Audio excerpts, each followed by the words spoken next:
Imagine a quiet dawn over the rolling hills of Spain, where a young shepherd boy named Santiago sleeps beside his flock under the open sky.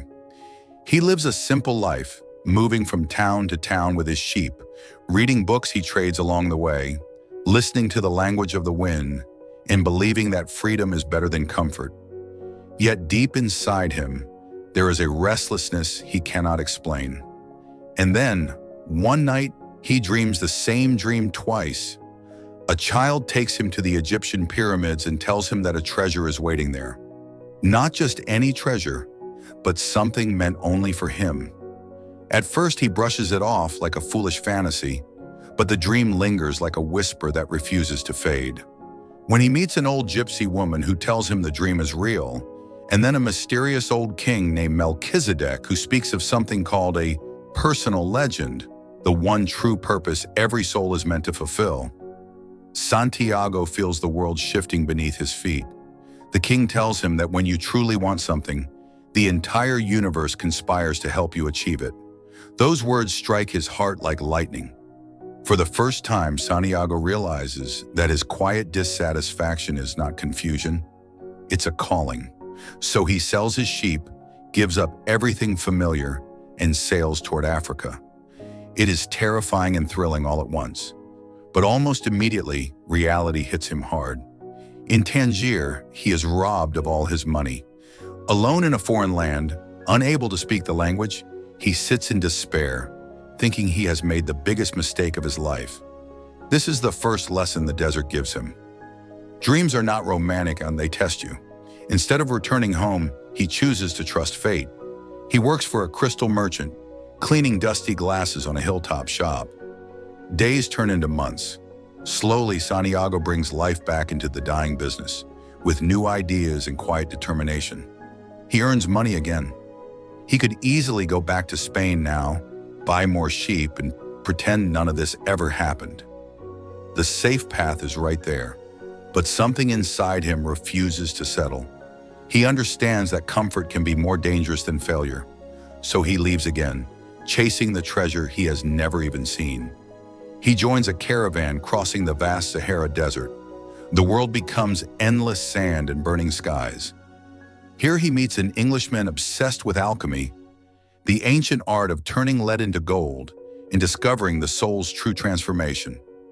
Through their conversations, Santiago begins to realize that treasure is not just gold or jewels. It is wisdom. It is becoming who you were meant to be. The Englishman searches for knowledge in books, but Santiago learns through signs, through silence, through watching the desert itself. He starts understanding something deeper, that everything in the world speaks a universal language, and if you listen carefully, your heart can hear it. When the caravan reaches an oasis, Santiago's journey changes again. Among thousands of palm trees and wells of water, he meets Fatima, and suddenly love enters his life like rain after drought.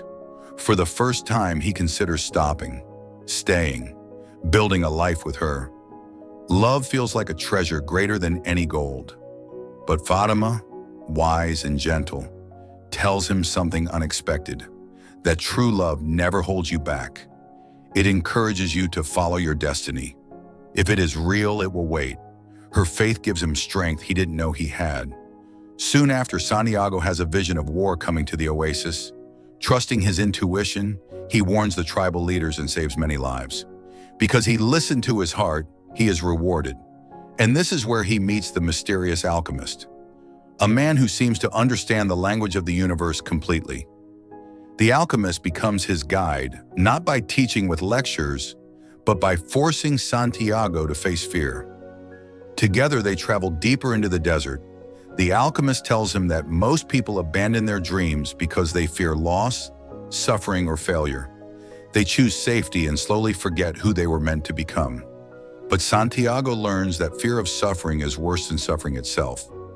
Each time he risks everything, life meets him halfway. Then comes the ultimate test. Captured by hostile tribesmen, Santiago is ordered to prove he can turn himself into the wind or die. It sounds impossible, absurd. But in that moment, something extraordinary happens. He speaks to the desert, to the wind, to the sun, and finally to the soul of the world. He realizes that he is not separate from nature. He is part of it. Everything is connected. The same force that moves the stars flows through him. When he truly believes this, the wind rises violently, and the impossible becomes real. The tribesmen are stunned. Santiago survives, not because of magic tricks, but because he has learned complete faith. At last, he reaches the pyramids.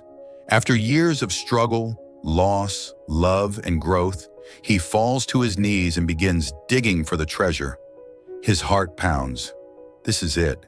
This is what everything has led to. But before he finds anything, he is beaten by thieves who mock his dream.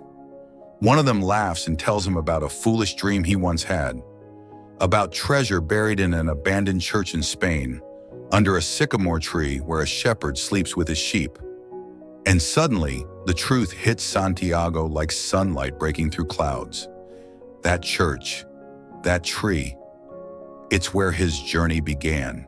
The treasure was there all along, but he had to cross deserts, face fear, lose everything, fall in love, and discover the language of the world just to understand where to look. He returns to Spain and digs beneath the tree, finally uncovering a chest of gold and jewels. Yet by now, the treasure feels almost secondary. The real treasure is who he has become. Brave, wise, connected to the universe, alive in a way he never was before. And as the story ends, you realize the message isn't about pyramids or gold at all. It's about listening to that quiet voice inside you. It's about having the courage to chase your personal legend, even when the world calls you foolish. Because life rewards those who dare to follow their dreams. The universe whispers constantly through omens, coincidences, and intuition, but only the brave hear it. And somewhere, maybe even now, your own journey is waiting, just one decision away.